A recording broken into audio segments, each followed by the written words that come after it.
رات کے تقریباً 12 بجے تھے۔ میں ملک شیک کا ایک بڑا گلاس لے کر چھت پہ آ گئی۔ گرمیوں کی رات تھی، میرے شوہر کی نائٹ ڈیوٹی تھی اور وہ اپنے کام پر جا چکے تھے۔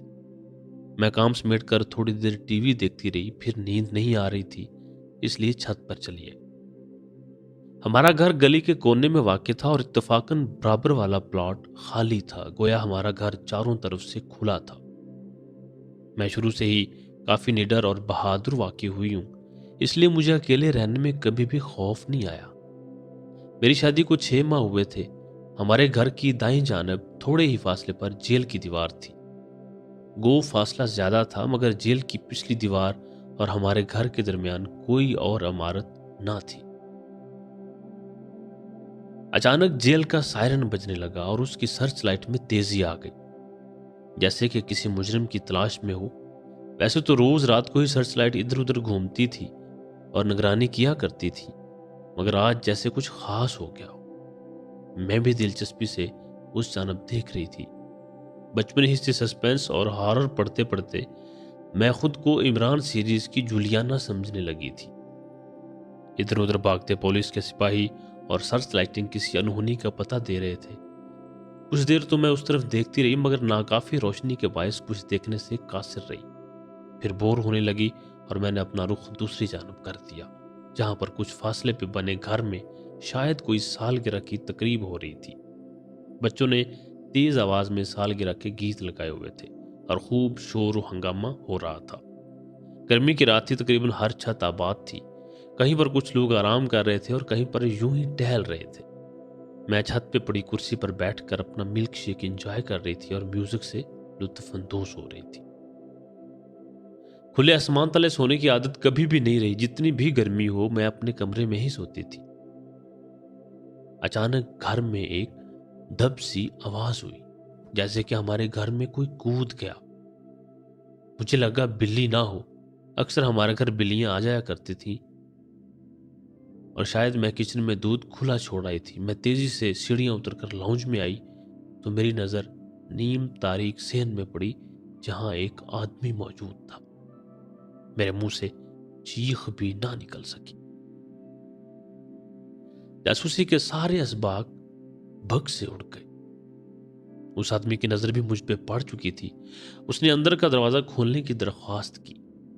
اس کے جسم پہ موجود قیدیوں والا سوٹ اس بات کی گواہی تھا کہ یہ ابھی جیل سے فرار ہوا ہے۔ اس کے پیر سے خون بھی بہہ رہا تھا، گویا وہ پیروں میں بڑی زنجیر یا بیڑیاں کاٹ کر آیا تھا۔ میں بے اختیار ٹیلی فون کی جانب بڑھی۔ آخر میں ایک ذمہ دار شہری ہوں، میری نظر اس پہ بھی تھی جو جیل کاٹ کر آ سکتا ہے، اس کے لیے یہ جالی والا دروازہ کیا؟ میں نے ریسیور اٹھایا۔ میرا ارادہ بھانپ کے اس نے التجا کی کہ میں ایسا نہ کروں۔ ابھی تک وہ صرف اشارے میں ہی بات کر رہا تھا، اس نے منہ سے آواز نہیں نکالی تھی۔ یقیناً اس کے اور بھی ساتھی ہوں گے، کوئی اکیلا فرار تو نہیں ہو سکتا۔ اس موضوع پہ دیکھی گئی ہر فلم نظر سے گزر رہی تھی، مگر عقل نے عین اس وقت چھٹی مانگ لی اور غائب ہو گئی تھی۔ چند لمحے دل و دماغ میں جنگ جاری رہی۔ دل کو وہ شخص مظلوم و معصوم لگ رہا تھا، جبکہ دماغ بتا رہا تھا کہ وہ ایک مجرم ہے جو جیل سے فرار ہوا ہے۔ پھر میرے نرم دل نے ایک بڑا رسک لینے کا فیصلہ کر لیا۔ اس شخص کا بہتا خون دیکھ کر انسانیت کا سبق غالب آ گیا۔ میں نے کسی منفی بات کو ذہن میں جگہ نہیں دی کہ وہ اکیلی عورت کا فائدہ اٹھا سکتا ہے۔ وہ مجھے یرغمال بنا کر پولیس کو بلیک میل کر سکتا ہے۔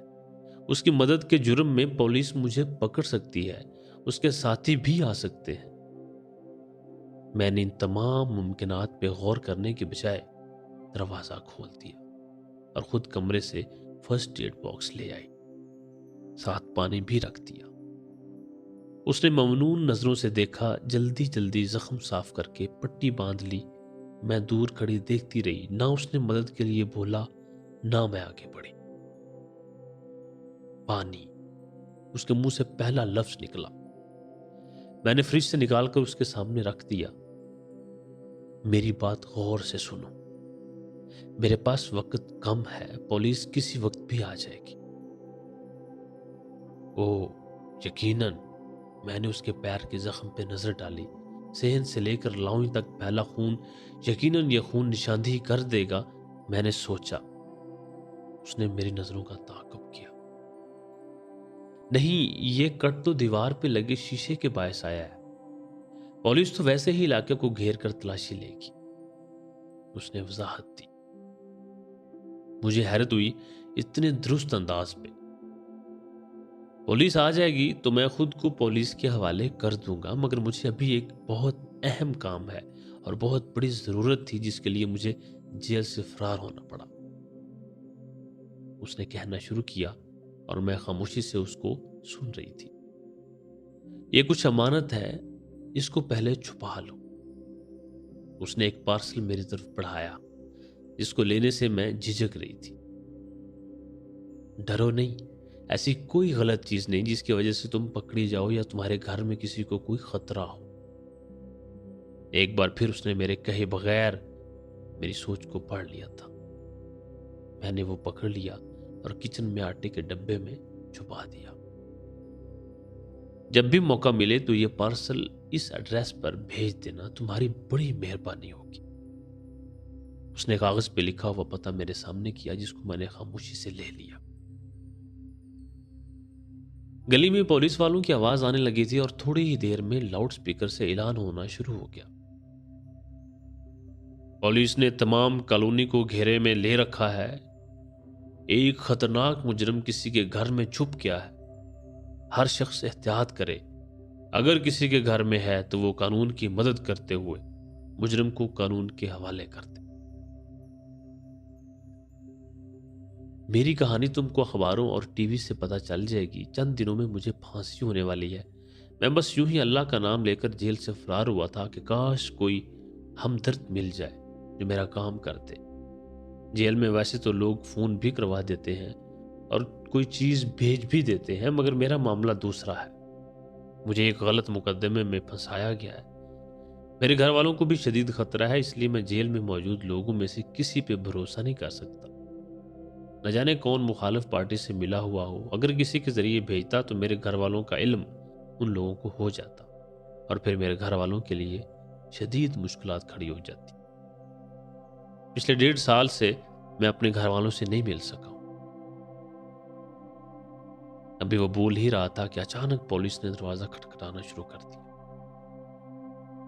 اس نے اشارہ کیا کہ میں وہ کاغذ بھی چھپا دوں۔ میں کاغذ اندر کمرے میں چھپائی تو دیکھا اس کے ہاتھ میں ایک بڑی سی چھری ہے جو اس نے کچن سے اٹھائی تھی۔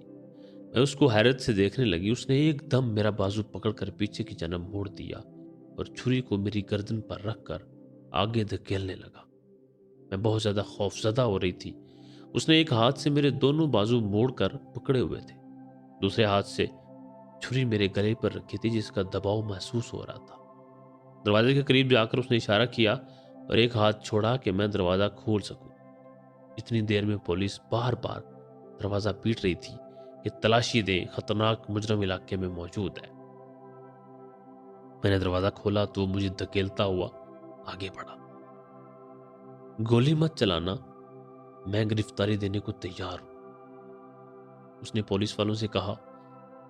میری موجودگی میں پولیس والے بے دھڑک گولی نہیں چلا سکتے تھے۔ پولیس والوں نے گن نیچے کر دی تو اس نے میری گردن پہ سے ہاتھ ہٹا دیا۔ اس نے اپنے دونوں ہاتھ سر سے بلند کر کے گرفتاری دے دی اور میں دوڑ کر لیڈی پولیس کے پاس چلے گی، جیسے کہ واقعی اس نے مجھے کئی گھنٹوں سے یرغمال بنایا ہوا ہو، اور نہ جانے کیوں مجھے رونا بھی آنے لگا۔ لیڈی پولیس نے مجھے تسلی دی اور مجھے گھر کے اندر کیا۔ کسی کو معلوم نہیں تھا کہ میں گھر میں اکیلی ہوں۔ پولیس والے اسے گرفتار کر کے جا چکے تھے۔ 3 دن بعد میں نے اپنے شوہر سے کہا کہ مجھے گاؤں کچھ پارسل بھیجنے ہیں۔ میں نے کچھ کپڑے اور چیزیں خرید لی تھی اور اسی طرح کے مزید پارسل بنا لیے تھے۔ میرا میکا اور سسرال دونوں ہی گاؤں میں تھا۔ پارسل والی بات میں نے اپنے شوہر کو نہیں بتائی تھی۔ ہم پوسٹ آفس گئے، میرے شوہر گاڑی میں ہی بیٹھے رہے اور میں نے تمام پارسل پوسٹ کر دیے۔ 2 ہفتے بعد میرے شوہر کی آج چھٹی تھی، سو صبح سے ہی وہ ٹی وی کھولے بیٹھے تھے۔ خبروں میں بتانے لگے آج صبح کبیر نامی قاتل کو پھانسی دے دی گئی۔ کچھ لوگوں کا کہنا تھا کہ وہ ایک بہت برا آدمی تھا اور کئی لوگوں کا قاتل تھا، جبکہ کچھ صحافی حضرات کہہ رہے تھے کہ وہ کسی وڈیرے کا ملازم تھا۔ اور اس کے کہنے پر قتل کیے تھے اور اس کو صرف قربانی کا بکرا بنایا گیا۔ نیوز چینل پہ تو جتنے منہ اتنی باتیں والا حساب ہے، ہر کوئی اپنی اپنی ہانک رہا تھا اور اپنی معلومات کو درست گردانتے ہوئے دلیل پر دلیل دے رہا تھا، اور ایک بحث چھڑی ہوئی تھی، ساتھ ہی اس قیدی کی تصویر بھی لگی ہوئی تھی۔ مجھے کافی افسوس ہوا اور ایک آنسو نہ جانے کیسے آنکھ سے ٹپک پڑا۔ اس کی پھانسی کو 2 ماہ بیت چکے تھے، مگر ایک دن بھی اس کو بھول نہ سکی تھی۔ گھر میں گاؤں سے سسرال والے آئے ہوئے تھے، مصروفیت رہی، نہیں تو شاید میں سوچ سوچ کے پاگل ہی ہو جاتی۔ آج سب لوگ واپس جا رہے تھے، میرے میاں ان کے ساتھ ریلوے اسٹیشن تک گئے تھے۔ سب کے جانے کے بعد میں گھر سمیٹ رہی تھی کہ دروازے پہ دستک ہوئی۔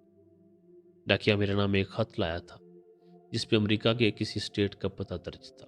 میں نے بڑی حیرت سے اس کو کھولا کیونکہ میرا دور قریب کوئی جاننے والا بھی پاکستان سے باہر نہیں رہتا تھا۔ مہربان خاتون، آپ کا بے حد شکریہ۔ آپ کی مدد سے آج ہم محفوظ ہیں، پاکستان سے میلوں دور، ان ظالم نظام اور ظالم وڈیروں سے دور۔ میرا باپ کبیر ایک ایسے ہی وڈیرے کا ڈرائیور تھا۔ ظلم وہ کرتا گیا اور پھنسا میرے باپ کو گیا۔ اس نے میرے باپ کو گرفتار کروایا اور ہم سب کو جان سے مارنے کی دھمکی دے کر اقبال جرم کروایا۔ وہ کس کے پاس فریاد لے کر جاتا؟ پولیس سے لے کر اوپر والوں تک وڈیرے کے تعلقات ہیں، میرے باپ کی کون سنتا؟ میرے باپ کو جیل جانے سے پہلے اندازہ تھا ایسا کچھ ہوگا، اس لیے اس نے ہم سب کو دوسرے شہر بھیج دیا تھا جس کی خبر کسی کو بھی نہ تھی۔ وڈیرے نے اقبال جرم کے عوض کافی رقم دی تھی۔ میرے باپ نے وہ رقم جہاں چھپائی تھی اس کا پتہ آپ کے ذریعے بھیجا تھا۔ ہم پہلے دوسرے شہر گئے اور بڑی تگ و دو کر کے امریکہ آ گئے۔ میرے باپ نے کسی پہ بھروسہ نہیں کیا۔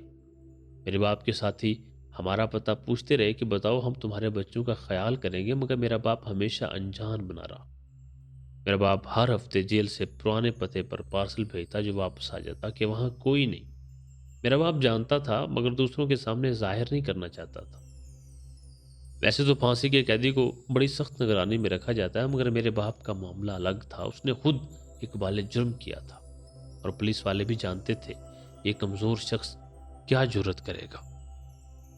معلوم نہیں آپ کو میری بات سمجھ بھی آئی کہ نہیں۔ مجھے زیادہ لکھنا نہیں آتا، سب اچھا ہو گیا مگر میرا باپ نہیں رہا۔ سب اچھا ہو گیا مگر میرا باپ نہیں رہا۔ اس نے جیل کی روتاد خط میں لکھی تھی، افسوس آخری وقت میں ان کے ساتھ نہیں تھا، کیا کرتا، میری 2 بہنیں اور چھوٹے بھائی ہیں اور دکھی ماں ہے۔ اللہ آپ کو اس کا اجر دے۔ رب رکھا، بے گناہ کبیر کا بیٹا۔ ٹوٹے جملوں پہ مشتمل نامکمل خط کہانی مکمل کر گیا۔ نہ جانے کیوں میرے دل میں بہت اطمینان بڑھ گیا۔